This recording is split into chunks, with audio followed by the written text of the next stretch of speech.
ஜெபம் செய்வோம். அன்பும் இரக்கமுள்ள பரலோக பிதாவே, மனமகிழ்ச்சியான இந்த காலை வேளைக்காக நன்றி ஸ்தோத்திரிக்கிறோம். அதிகாலையிலே உம்மை தேடும்படியாய் நாங்கள் வந்திருக்கிறோம் சுவாமி. நீரும் அதிகாலையிலே ஆதாம் ஏவலை பகலின் குளிர்ச்சியான வேளையிலே தேடி வந்த ஆண்டவர், எங்களை தேடி வந்திருக்கிறீர். அதற்காக ஸ்தோத்திரம். ஆண்டவரே, நீர் எங்கள் பட்சமாய் இருந்து நீர் எங்களுக்கு செய்த நன்மைகளுக்காக நன்றி செலுத்துகிறோம். கடந்த இரவு பகல் முழுவதும் எங்களை கண்ணின் மணியை போல காத்ததுக்காய் ஸ்தோத்திரம்.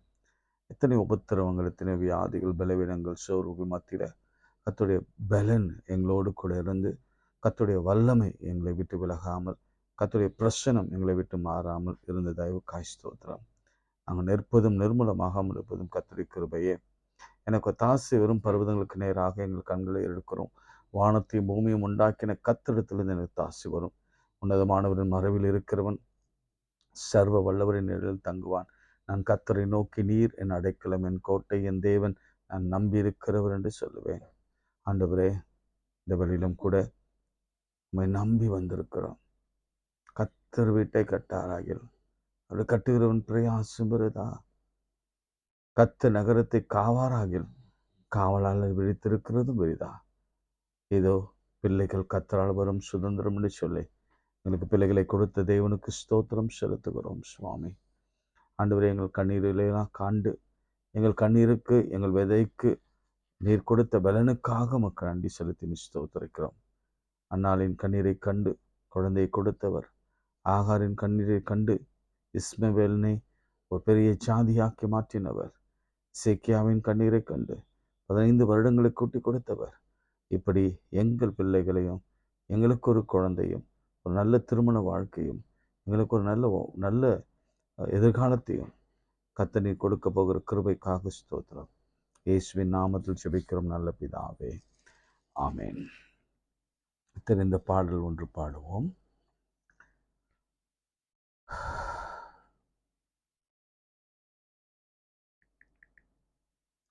உதவி வரும் கண்மலை நோக்கி பார்க்கிறேன். உதவி வரும் கண்மலை நோக்கி பார்க்கின்றேன். வானமும் வையமும் படைத்தவரை நான் பார்க்கின்றேன். உதவி வரும் கண்மலை நோக்கி பார்க்கின்றேன். வானமும் வையம் படைத்தவரை நான் பார்க்கின்றேன். காலை தள்ளாட விடமாட்டார், காக்கும் தேவன் உறங்க மாட்டார். காலை தள்ளாட விடமாட்டார், காக்கும் தேவன் உறங்க மாட்டார். இஸ்ரவேலை காக்கிறவர் என்னாலும் தூங்க மாட்டார். இஸ்ரவேலை காக்கிறவர் என்னாலும் தூங்க மாட்டார். உதவி வரும் கண்மலை நோக்கி பார்க்கின்றேன். வானமும் வையம் படைத்தவரை நான் பார்க்கின்றேன். கர்த்தர் என்னை காக்கின்றார், எனது நிழலாயிருக்கின்றார். கர்த்தர் என்னை காக்கின்றார், எனது நிழலாயிருக்கின்றார். பகலிலும் இரவினிலும் பாதுகாக்கின்றார். பகலினிலும் இரவினிலும் பாதுகாக்கின்றார். உதவி வரும் கண்மலை நோக்கி பார்க்கின்றேன். வானமும் பூமியும் படைத்தவரை நான் பார்க்கின்றேன். உதவி வரும் கண்மலை நோக்கி பார்க்கின்றேன். வானமும் பூமியும் படைத்தவரை நான் பார்க்கின்றேன். கர்த்தர் எல்லா தீங்குக்கும் விலக்கி என்னை காத்திடுவார். கர்த்தர் எல்லா தீங்குக்கும் விலக்கி என்னை காத்திடுவார். அவர் எனது ஆத்துமாவை அனுதினம் காத்திடுவார். அவர் எனது ஆத்துமாவை அனுதினம் காத்திடுவார். உதவி வரும் கல்மலை நோக்கி பார்க்கின்றேன். வானமும் பூமியும் படைத்தவரை நான் பார்க்கின்றேன். போகும்போது காக்கின்றார், திரும்பும் போதும் காக்கின்றார்.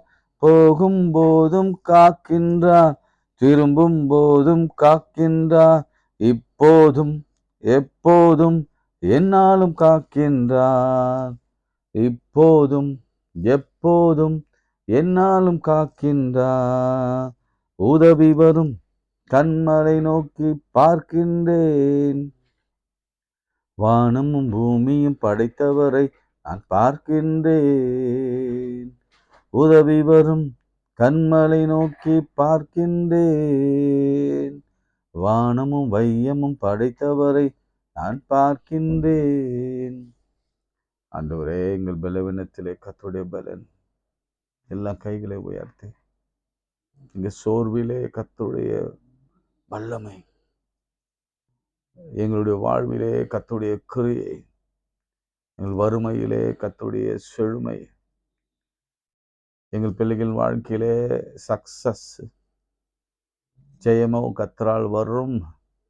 உதவி வரும் கண்மலை நோக்கி நாங்கள் பார்க்கிறோம். உன்னதத்தில் இருக்க தேவனை நோக்கி நாங்கள் ஜெபிக்கிறோம். தாசை வரும் பர்வதங்களை நோக்கி எல் ஷடா எல் எலியோனை நோக்கி நாங்கள் பார்க்கிறோம். சக்சஸ் பிள்ளைகளுக்கு, திருமண வாழ்க்கை நேர்வழியாய் நடத்துகிற கர்த்தர், ஆபிரகாமின் கர்த்தர், எலியேசரின் கர்த்தர் பிள்ளைகளுக்கு நேர்வழியாய் நடத்துவீராக. பெற பண்ணுகிறவராகிய நான் பெற செய்யாமல் இருப்பேனோ? பிரசவிக்க பண்ணுகிறவராகிய நான் பிரசவத்தை தடுப்பேனோ? அன்னாளுக்கும் எலிசபெத்துக்கும் கர்த்தர் கட்டளையிட்டது போல நீரில் கட்டளையிடுவீராக. மனோவாவுக்கு கொடுத்தது போல கர்த்தர் கொடுத்து ஆசீர்வதிப்பீராக. இப்பொழுதே கர்ப்பங்கள் திறக்கப்படுவதாக. அடைப்பட்டிருக்கிற அந்த ஆசீர்வாதம், பொல்லாங்கா நான் செய்கிற அந்த தந்திரங்கள் மறைவதாக, சுட்டரிக்கப்படுவதாக. பிள்ளை மன உளைச்சலிலே வேதனையிலே இருக்கிற குழந்தைகளை கர்த்தர் விடுவிப்பீராக. டிப்ரெஷன் முற்றிலுமாய் மாற்றுவீராக. தெளிந்த புத்தியை பிள்ளைகளுக்கு கர்த்தர் கொடுப்பீராக. பிரிந்த குடும்பங்கள் இணைந்து வாழட்டும். ஐசியூல இருக்கிற பிள்ளைகள் தெளிவு பெறட்டும் அப்பா. செலின் ஆசிரியரை கருத்துல கொடுக்கிறப்பா. அவர்கள் பூரண சுகமடைந்து மக்கண்டு சாட்சியாய் வாழ இந்த காலை பொழுது அவன் கரங்களை பிடித்து எழுப்புவீராக. அவளுக்கு ஒரு தீர்க்க தரிசனத்தையும் காண்பிப்பீராக. அதே போல யாரெல்லாம் ஜெபிக்க கேட்டாங்களோ கர்த்தருடைய கரம் அவள் மீது இருக்கட்டும். குழந்தைக்காக, வெளிநாட்டில் இருக்கிறவர்களுக்காக, இன்னும் அதிகமாய் திருமணத்திற்காக ஜெபிக்க கேட்ட அனைத்து மக்களையும் கர்த்தர் நோக்கி பாரும். ஆண்டவரே, பதில் கொடுத்த கிருபைக்காய் ஸ்தோத்திரம். இந்த ஜெபத்திலே பதில் அளிக்கிற தேவனுக்காக நன்றி செலுத்துகிறோம். இயேசுவின் நாமத்தில் ஜெபிக்கிறோம் பிதாவே, ஆமென். பிரியமானவர்களே, நாம் இந்த நேற்று சக்சஸ் அண்ட் ப்ராஸ்பர் என்று பார்த்தோம். அவன் செய்கிற காரியம் வாய்க்கும். ஹார்வெஸ்ட்ல இறுதியில் வருகிற அந்த ரிசல்ட், பலன் என்னன்னா ப்ராஸ்பர், சக்சஸ். இந்த ரெண்டு வார்த்தை ஞாபகம் வைத்துங்க. சக்சஸ் அண்ட் ப்ராஸ்பர், ஜெயம், வெற்றி, பாஸ். இதெல்லாம் ரொம்ப எளிமையான வார்த்தை. இதெல்லாம் நம்ம பிள்ளைகளுக்கும் நமக்கும் வாழ்க்கையில தோல்வியில இருக்கிறவங்களுக்கு தான் அது புரியும். எல்லாருக்கும் புரியாது. யோசேப்பு சிறைச்சாலையில் இருக்கும் பொழுதுதான் அந்த வார்த்தை சொல்லப்பட்டிருக்கிறது. சிறைச்சாலையிலே கர்த்தர் அவன் செய்கிற காரியங்கள் எல்லாவற்றையும் அவர் வாய்க்கு செய்தார் என்று சிறைச்சாலைக்காரன் கண்டு அப்படின்னு சொல்லி நாம வாசிக்கிறோம். நான் வாசிக்கிறேன். ஆதியாகமம் 39ஆம் அதிகாரத்துல கர்த்தர் யோசேப்போடு இருந்தபடியினால் அவன் எதை செய்தானோ அதை கர்த்தர் வாய்க்க பண்ணினபடினால. நான் என்ன சொல்றேன், கர்த்தர் எல்லா காரியத்தை நாம் எதை செய்தாலும் அதை வாய்க்க பண்ணுவார், ப்ராஸ்பர் பண்ணுவார், அதை சக்சஸ் பண்ணி கொடுப்பார். அது முற்றிலுமாய் பல மடங்கு பெருக்கி கொடுப்பார். அந்த காரியத்தை நீங்க ஞாபகம் வைத்துக் கொள்ளுங்க. இன்னைக்கு ஒரு முக்கியமான செய்தி, கவனமா கேளுங்க. உங்களுக்கு மாத்திரமல்ல, இது எல்லாருக்குமான ஒரு செய்தி. அநேக இடங்களில இதை நான் பிரசங்கித்திருக்கிறேன். மீண்டும் நான் உங்களோடு கூட பிரசங்கிக்க ஆசிக்கிறேன். சரி, பைபிள் தொடங்கின காலங்களிலிருந்து அல்லது ஆதியிலிருந்து நமக்கு கிடைக்கப்பட்ட வேதாகம அறிவிலிருந்து இன்றை வரைக்கும், இந்த நாள் வரைக்கும் 25ஆம் ஆண்டு வரைக்கும் உலகத்திலே பெரும் பெருக்காரனாக வாழ்ந்தவன் யார் தெரியுமா? காலங்கள் தோறும் ஒவ்வொருவரை சொல்லுவாங்க. ஆனா அவங்க கூட நான் சொல்ல போகிற ஆளுக்கு இணையாக இருக்க முடியாது. கிங் சாலமன். உலகத்திலே அது ஈவன் தற்காலத்திலும் சரி முற்காலத்திலும் சரி, ஈவன் ஆபிரகாமின் நாட்களில் இருந்து இன்றைக்கு வரைக்கும், எலான் மஸ்க் வரைக்கும் நீங்க ஒப்பிட்டு பார்த்தா நான் வேணா சேலஞ்ச் பண்ண சொல்ல முடியும். சாலோமனை போல ஒரு பெரிய ஐஸ்வர்யமான் இந்த உலகத்திலே இருந்ததில்லை. அவ்வளவு பொன், அவ்வளவு வெள்ளி, அவ்வளவு வெண்கலங்கள், அவ்வளவு இரும்பு, அவ்வளவு கேதுரு மரங்கள். ஐயோ, அவன் காலத்துல கட்டைகள்லாம் எப்படி கொண்டு வருவாங்கன்னா, அது அது கப்பல்ல கொண்டு வர முடியாதான். அதனால ஒரு ஃப்ளோ இருக்கும், கடல்ல ஒரு ஃப்ளோ இருக்கும். இந்த கிழக்கு திசையில அல்லது மேற்கு திசையில காற்று அடிக்குமா. அந்த மாதிரி சமயங்கள்ல பெரிய பெரிய மரங்களெல்லாம் வெட்டி, நல்ல பெரிய மரங்கள்லாம் வெட்டி அதை அவன் தேசத்துக்கு வழியாக வெட்டி வெட்டி அனுப்புவார்கள். அவ்வளவு பெரிய பணக்காரன். அதையெல்லாம் வாங்கி வாங்கி சேர்த்து வைத்து அவன் வீடே, இன்னைக்கு கூட எருசலேம் தேவாலயத்தை எரிச்சிட்டாங்க. அந்த எருசலேம் தேவாலயத்தில் எடுக்கப்பட்ட அந்த பொன், அந்த வைடூரியங்கள், அந்த அந்த அந்த கற்கள், விலை உயர்ந்த கற்கள் எல்லாம் இன்னைக்கு இருக்கிற இந்த உலக பொருளாதாரத்திற்கே சவால் விடுகிற அளவுக்கு அத்தனை ட்ரில்லியனுக்கு மேல ஏதாவது இருந்தா அத்தனை டாலருக்கு சமமா. அவ்வளவு பெரிய ஐஸ்வர்யவான். அவன் வீடு தேவாலயத்தை காட்டிலும் அவ்வளோ அழகா கட்டி வைத்திருந்தான். அவன் தான் இது ஒரு உங்களுக்கு நீங்க நல்லா புரிந்து மனதுல ஆழமா ஏன் இவரு சாலமனை பத்தி சொல்றாரு. வேதம் சொல்லுகிறது ஆகாய் 2:8 வெள்ளி என்னுடையது, பொன்னும் என்னுடையது என்று கர்த்தர் சொல்லுகிறார். பொன்னும் வெள்ளியும் என்னுடையது என்று கர்த்தர் சொல்லுகிறார். அவர் தான் எல்லாருக்கும் கொடுக்கிறார். அவர் தாவீதுக்கு ஒரு வாக்கு அருளினார். அதை அவனுடைய மகன் சாலமோன் வாழ்க்கையில அதை நிறைவேற்றினார். தாவீது எல்லாவற்றையும் சேர்த்து வைத்தான். அவன் சேர்த்து வைத்ததை காட்டிலும் அதிகமாய் சாலமோனும் சேர்த்தான். அவனை பார்க்க வந்த ஷேபா அரசியாக இருக்கலாம், அல்லது தூர தேசத்திலிருந்து. ஏன் அவங்கள பார்க்க வந்தாங்க தெரியுங்களா? சண்டை போடக்கூடாது, அவனிடத்துல நிறைய போர் பலன்கள் இருக்கிறது, அவன் அறிவை பார்க்க வேண்டும், அவனுடைய ஆர்கிடெக்டை பார்க்க வேண்டும், அவனுடைய வாழ்வியலை பார்க்க வேண்டும் என்பதற்காக வெளியிலிருந்து நிறைய கிங்ஸ் அண்ட் குவீன்ஸ் வந்தவங்க சும்மா வரல. வரும்பொழுது பயங்கர கோல்ட்ஸா கொண்டு வந்தாங்க, வைடூரியங்களை கொண்டு வந்தாங்க. இது வரலாறு திருமறையில இருக்கு. நீங்க வீட்டுல போய் வாசித்து, உங்க வீட்டுல இருக்கும்பொழுது அதை வாசித்து நீங்க பார்க்கும்படி அன்போடு கூட நான் அழைக்கிறேன். ஸோ ரொம்ப சிம்பிளா உங்களுக்கு சொல்லணும்னா, கிங் சாலமன் தான் என்டையர் வேர்ல்ட்ல இன்றைக்கும் வரைக்கும் ஒரு பெரிய பணக்காரர். ஏன் அதை ரொம்ப எம்பசிஸ் பண்றேன்னா, அவர் இந்த ஐஸ்வர்யத்தை குறித்தும், இந்த சக்சஸை குறித்தும், இந்த ப்ராஸ்பெரிட்டி குறித்தும் அவருடைய போதனைன்னு ஒன்று இருக்கு.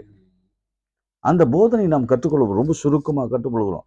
என்னால் எத்தனை டைம் இருக்குமான்னு எனக்கு தெரியாது. ஆனால் அது கற்றுக்கொண்டால் போதும், இந்த வருஷம் முழுசும் நம்மால அவனை பின்பற்றி வேதத்தை பின்பற்றி ஆவியானவர் அவன் வழியாக கொடுக்கிற ஆலோசனைகளை பின்பற்றி நாம அந்த ப்ராஸ்பெரிட்டியும் அந்த சக்சஸையும் நாம் பெற்றுக்கொள்ள முடியும். அதாவது அந்த வசனம் சொல்லுகிறது அல்லவா, 1:3 சங்கீதம், அவன் செய்வதெல்லாம் வாய்க்கும். நீர்கால்களில 126 சங்கீதத்துல கூட நம்ம அதை வாசித்தோம்ல, அள்ளி தூவும் விதைகளை அழுது கொண்டே அவன் போகிறான், அரிகளை கட்டி கொண்டு திரும்பி கம்பீரத்தோட வருவான். அந்த மாதிரி ஒரு கம்பீரமான அறுவடை நமக்கு உண்டு, ஹார்வெஸ்ட் உண்டு. சரி, வேகமாக சில காரியங்களை நான் உங்களுக்கு ஆலோசனையாக சாலமோன் புத்தகத்திலிருந்து உங்களுக்கு சொல்ல விரும்புகிறேன். நீதிமொழிகள் திருப்பிக் கொள்ளுங்கள்.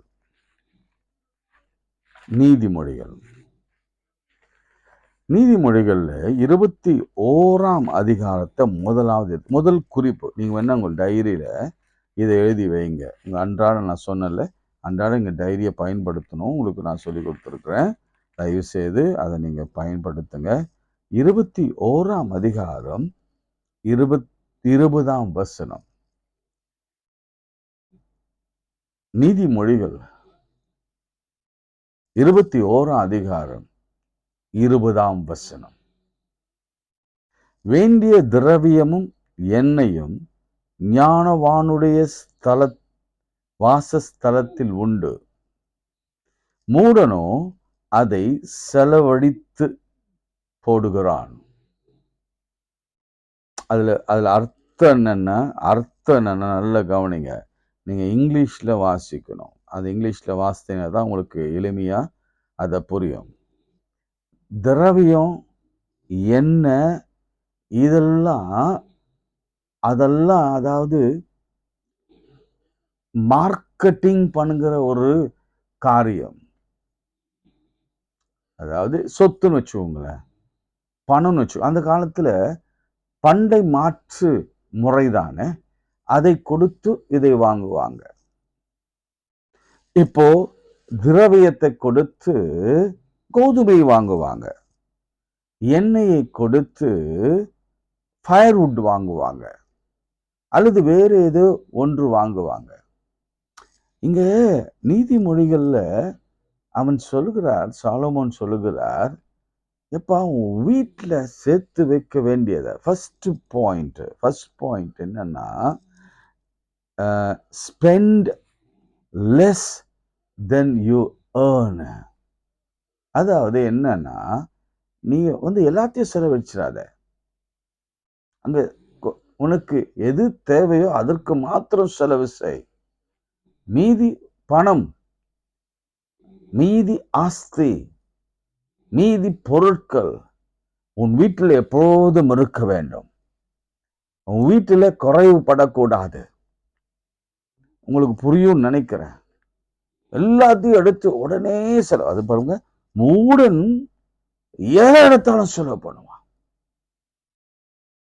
இல்ல, நமக்கு இது வேணும்னா அது உடனே நம்ம வாங்கிடணும். அது வீட்டில் இருக்கும், ஆனா அப்கிரேடடா வாங்கணும். அப்படிலாம் எதுவும் செய்திடாதீங்க. இதுல புரிந்து கொள்ள வேண்டிய விஷயம், உங்க வாசஸ்தலத்தில பத்திரமா பாதுகாக்க வேண்டியதல்ல. அல்லது நாம இப்போ ஃபார் எக்ஸாம்பிள் நான் சொல்வேன், நமக்கு சின்ன சின்ன ஜுவல்ஸ் இருக்கும், சில பொருட்கள் இருக்கும், வாகனங்கள் இருக்கும், நம்ம கையின் இன்வெஸ்ட்மெண்ட்ஸ் இருக்கும், போதுமான அளவுக்கு நம்ம சேமித்து வைத்திருப்போம். அதெல்லாம் பத்திரப்படுத்து. மூடன் மாதிரி எல்லாவற்றையும் செலவழித்திராதே. First point. நமக்கு தரித்திரம் வருவதற்கான காரணம் அதுதான். காரணம் இதுதான். செலவாளி சொல்வாங்கல்ல, ஓட்ட கையின் வாங்க, எப்ப பார்த்தாலும் செலவு செய்திருவான். அவன் பாக்கெட் எப்பொழுதும் எம்டியா இருக்கும், கையில் இருக்கிறதெல்லாம் உதாரித்தனமா செலவு செய்வான். அதே மாதிரிதான் வீட்டில் இருக்கிறதும் உதாரியா செலவு செய்யறவன் மூடன். ஆனால் ஞானவான் வீட்டில இருக்கும், திரவியம் இருக்கும். ஞானவான் வீட்டில எண்ணெய் இருக்கும். தெரியுமா உங்க வீட்டில் இருக்காத மாதிரி? Do you have anything in your house? இல்ல எல்லாத்தையும் செலவு பண்ணிடுறீங்களா? வருகிற 1 லட்சம் 2 லட்சம் மொத்தத்தையும் செலவு பண்ணிட்டு ஒன்னும் கூட வீட்டுல வைக்காம செய்கிறவன் மூடன். சோ உங்க வீட்டுல இருக்க வேண்டியது இருக்கணும். செலவு எக்ஸசிவ் ஸ்பெண்டிங் இருக்கக்கூடாது. ஆமீன் சொல்லுங்க. இன்னைக்கு ஒரு பொருத்தனை பண்ணுங்க, ஒரு ரெசல்யூஷன் போடுங்க. நியூ இயர் அது வரும்.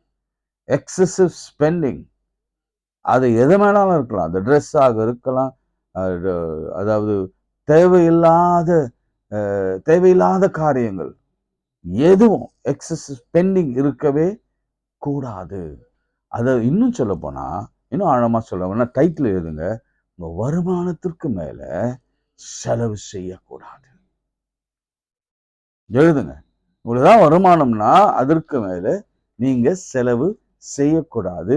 உங்க வீட்டுல கொஞ்சமாவது இருக்க நீங்க இப்பொழுதே பிரயாசப்பட வேண்டும். நம்பர் 1. 2வது, நீதிமொழிகள் 22ஆம் அதிகாரம் 7ஆம் வசனம். இன்னைக்கு ஒருவேளை 2-3 குறிப்பு தான் சொல்லணும்னு யோசிக்கிறேன். ஏன்னா ரொம்பலாம் நீங்க டூ மச் எடுத்துட்டீங்கன்னா மறந்துடுவீங்க. ஃபர்ஸ்ட் பாயிண்ட் என்ன சொன்னேன் உங்களுக்கு? வருமானத்திற்கு மேல செலவு இருக்கக்கூடாது. உங்க வீட்டில் ஏதாவது கொஞ்சம் தங்கி இருக்க வேண்டும். அதனால இப்பொழுதே ஓட்டை பானையில அல்லது அரிசி பெட்டியில அல்லது உங்க பழைய பெட்டியில அல்லது உங்க வேதாகமத்துல அல்லது உங்க டைரியில கொஞ்சம் கொஞ்சமா சிறுக சிறுக சேர்த்து வைக்க பிரியப்படுங்க. இது ஆவியானவர் சபைகளுக்கு சொல்வத காதுள்ளவன் கேட்க. இது யார் சொன்னதுன்னா, இதோ இந்த மூடன் சொல்லல, அந்த ஞானவானாகிய ஐஸ்வரனாகிய சாலமோனுக்கு ஆண்டவர் சொன்னார், நீ கேளாத ஐஸ்வர்யத்தை நான் உனக்கு தருகிறேன், நீ கேட்ட ஞானத்தையும் தருகிறேன். அந்த ஞானவான் சொன்னது அதுதான். இதெல்லாம் எங்கெல்லாம் தெரியுமா? உலகத்துல இருக்கிறவன் தான் கடைப்பிடிக்கிறான். கிறிஸ்துவலாகிய நாம தான் அதை கடைப்பிடிக்காம விட்டுட்டு இப்ப நம்ம தெருவுல நிற்கிறோம், கடன்ல நிற்கிறோம், வறுமையில நிற்கிறோம், கையேந்து நிற்கிறோம், ஒருத்தனுக்கு அடிமையா வேலை செய்து கொண்டிருக்கிறோம், ஒரு இடத்துல பணிவிடைக்காரனாக இருக்கிறோம். அவனுக்கு பாது கொடுப்பானா என்று நாம் நின்று கொண்டிருக்கிறோம். அரசாங்கத்தையே நம்பிக்கொண்டிருக்கிறோம். அவன் கொடுக்கிற ஏதாவது ஒன்று கிடைக்காதா என்று ஏங்கி கொண்டிருக்கிறோம். காரணம் என்ன தெரியுமா? நம்ம வம்சாவழி வந்தவர்கள் எல்லாம் இந்த ஒரு வார்த்தைய அவங்க தியானிக்கல, அவங்களுக்கு கொடுக்கல. அது எங்க மேல தவறுதான். இந்த நேரத்துல நான் சாரி கேட்க விரும்புகிறேன். சொல்லி கொடுக்கல. வீட்டுல தங்கணும். You have to save, right? அடுத்த வருஷம் 22:7 வாசிக்கிறேன். ஐஸ்வர்யவான் தரித்திரனை ஆளுகிறான், கடன் வாங்கினவன் கடன் கொடுத்தவனுக்கு அடிமை. இப்போ 2வது பாயிண்ட் என்னன்னா, கண்ட்ரோல் யோர் டெப்ட். எழுதுங்க, கண்ட்ரோல் யோர் டெப்ட். ஃபர்ஸ்ட் என்ன சொன்ன? Spend less. ரொம்ப சின்னதா நீங்க ஞாபகம் வைத்துக் கொள்ளணும்னா, spend less then your earn. 10,000 ரூபாய்னா அதுக்குள்ளர நீங்க செலவு பண்ண கத்துக்கணும்.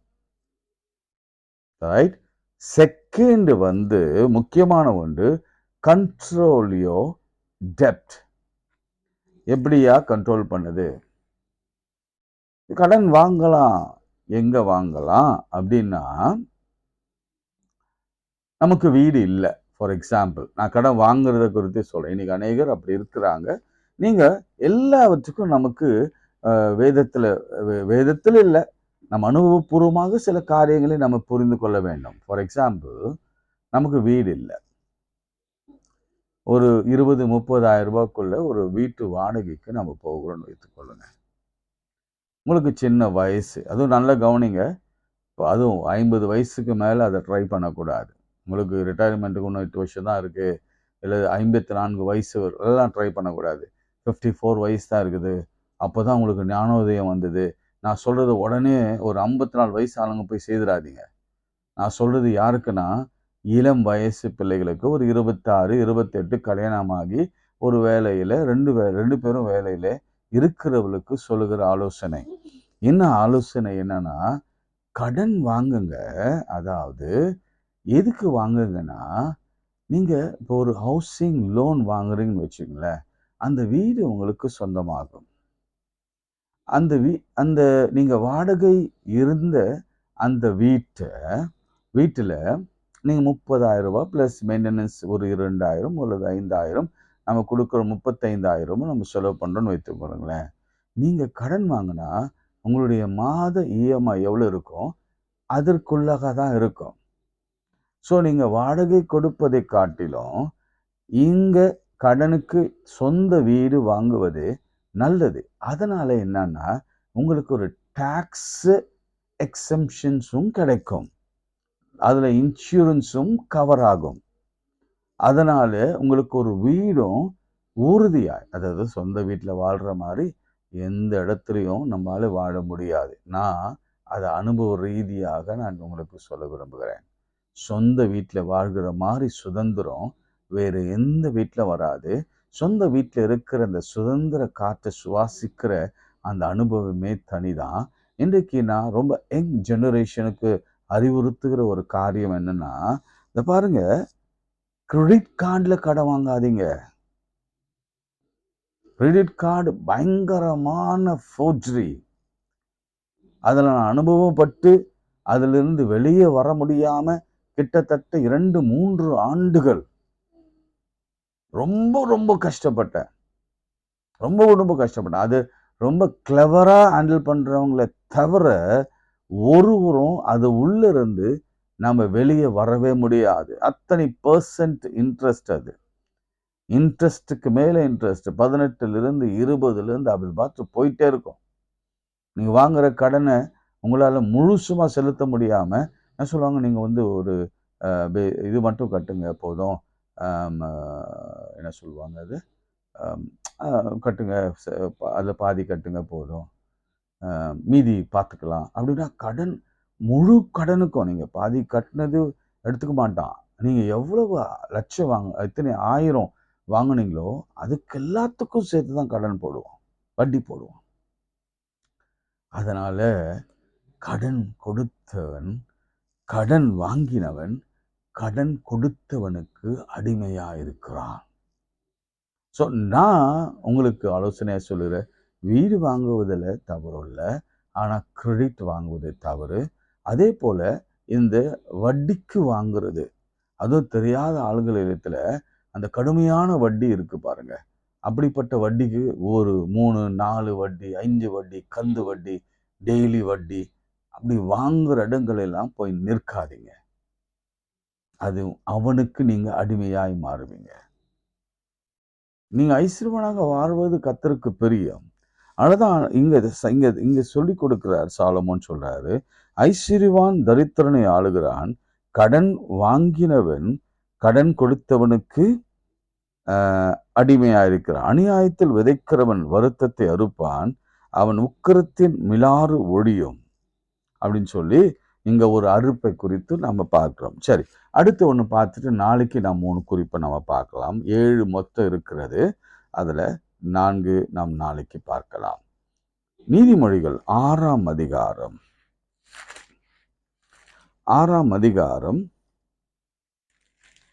6லிருந்து 8 வசனங்களை நான் உங்களுக்காக வாசிக்கிறேன். 6ஆம் அதிகாரம் 6லிருந்து 8. சோம்பேறியே, நீ எருமையிடத்தில் போய் அதன் வழிகளை பார்த்து ஞானத்தை கற்றுக்கொள். அதற்கு பிரபுவும் தலைவனும் அதிகாரியும் இல்லாதிருந்தும் கோடை காலத்திலே தனக்கு ஆகாரத்தை சம்பாதித்து அறுப்பு காலத்திலே தன் தானியத்தை சேர்த்து வைக்கும். 2 விஷயம். என்ன 2 விஷயம்? கோடை காலத்திலே தன் ஆகாரத்தை சம்பாதித்து இதுதான் நம்ம செய்யறது இல்லை. வேலைக்கெல்லாம் போறது இஷ்டம் இல்லைங்க, ஆனா நான் பணக்காரர் ஆயிடும். அதெல்லாம் என்னால் கடுமையாக உழைக்க முடியாது, ஆனால் நான் பணக்காரன் ஆயிடணும். என்னால் விதைக்க முடியாது, ஆனால் நான் அறுத்துடணும் 100 மடங்கு. ஆண்டவர் என்னை ஆசீர்வதிப்பார். அவர் வாக்குத்தத்தம் சொல்லிவிட்டது, அவர் என்னை வாளாக்காமல் தலையாக்குவார். கர்த்தர் என்னை முன்னிலைமை காட்டிலும் என் பின்னிலைமை ஆசீர்வதிப்பார். என்னை கர்த்தர் இப்போது இருக்கிறதை காட்டிலும் 1000 மடங்கு ஆசீர்வதிப்பார். அதனால நான் போய் தூங்குவேன். சோம்பேறியே என்று ஆண்டவர் சொல்வார். சோம்பேறியே, சோம்பேறியே. என்ன செய்து பாருங்க, சம்பாதிக்குது, சேர்த்து வைக்குது. ஏன்னா ஒரு இந்த காலங்கள் 2 காலங்கள் பார்க்கலாம். கோடை காலம், அறுப்பு காலம். உங்களுக்கு என்ன வரும், என்ன நேரிடும் யாருக்கும் தெரியாது இல்ல. நான் இதை சொல்லி நான் முடிக்கிறேன். என்ன நேரிடும் யாருக்கு, மனிதனுக்கு, ஒரு மனிதனுக்கும் தெரியாது. நாளைக்கு நமக்கு என்ன காத்திருக்கும். நான் இப்போ சொன்னேன்ல, நான் சொல்லி கொண்டிருக்கிறேன், 100% உங்களுக்கு வருதுன்னு வைத்துக்கொள்ளுங்களேன். இன்னும் ஒரு 6 மாதத்துல 100% வருதுன்னு வச்சுங்களேன். அடுத்த 6 மாதம் உங்களுக்கு பஞ்சம்னா அந்த 100% ஆசீர்வாதம் தான் உங்களுக்கு கை கொடுக்கும். நீங்க இப்போ ஒண்ணுமே சம்பாதிக்கலன்னா அடுத்த 6 மாசம் நீங்க அடுத்தவர்கள் கைகளை காக்க பார்க்க அவங்களுக்காக கைகளை ஏந்த வேண்டிய ஒரு சூழல் வரும். பிரியமானவர்களே, ஆவியானவர் சொல்லுகிறத காதுள்ளவன் கேட்கிறவுடன் 3 காரியத்தை நான் வேகமா சொல்லி முடிக்கிறேன். அதாவது என்னன்னா, ஃபர்ஸ்ட் என்ன செய்யணும்னா, நீங்க குறைவா செலவு செய்யணும். எக்ஸசிவ் அபிஸ் நிறைய சொல்லுவாங்க. அந்த மாதிரி ஸ்பெண்டிங்லாம் செய்யக்கூடிய, ஆங்கிலத்தில் நல்ல ஒரு வார்த்தை இருக்கிறது, அப்ஸ். ஓகே, அந்த மாதிரி ஸ்பெண்டிங் பண்ணக்கூடாது. உங்கள் வருமானத்திற்கு மேலே செலவு செய்யக்கூடாது. 2வது, கண்ட்ரோல் யுவர் டெப்ட். அதனால் அநியாயமாக கடன் வாங்கக்கூடாது. யார் இடத்திலும் வட்டிக்கும், அதிக வட்டிக்கும், கிரெடிட் கார்டுக்கும் கடன் வாங்கவே கூடாது. ஒரு கார் இருக்கும், இன்னொரு கார் அது எனக்கே பொருணும். இன்றைக்கி நான் அதெல்லாம் 2-3 நாட்களாக புதிய கார் வாங்கணும், பழைய கார். ஏன்னா பழைய கார் இருக்கும்போது எதற்கு புதிய கார்? ஆனால் இன்னைக்கு ஒரு சொல்யூஷன் வந்துட்டேன். ஒருவேளை எனக்கு இந்த கார் விருப்பம் இல்லைன்னா அதற்கு இணையா ஒரு காரை வாங்கணுமே தவிர, அதனுடைய விலைக்கு தகுதியா நினையா ஒரு கார், அது மேல ஒரு அதிகமும் இருக்கவே கூடாது, ரொம்ப அதிகமா இருக்கவே கூடாது இல்ல. அதெல்லாம் வேஸ்ட் தானே. ஸோ அடுத்து என்னன்னா, 3வது, சேர்த்து வைங்க. நீங்க போய் எறும்பு இடத்துல கற்றுக்கொள்ளுங்க. அது சம்பாதிக்குது, அது சேர்த்து வைக்குது. பிரியமானவர்களே, ஆவியானவர் சபைகளுக்கு ஒரு முக்கியமான செய்தியை கற்றுக் கொடுத்து கொண்டிருக்கிறார். காரணம் என்ன தெரியுமா? ஐஸ்வர்யத்தை சம்பாதிக்க பலன் கொடுக்கிறவர் கர்த்தர். அதாவது உபாகமும் 8ஆம் அதிகாரம் 17ஆம் வசனத்திலே என்ன சொல்லுகிறது தெரியுமா?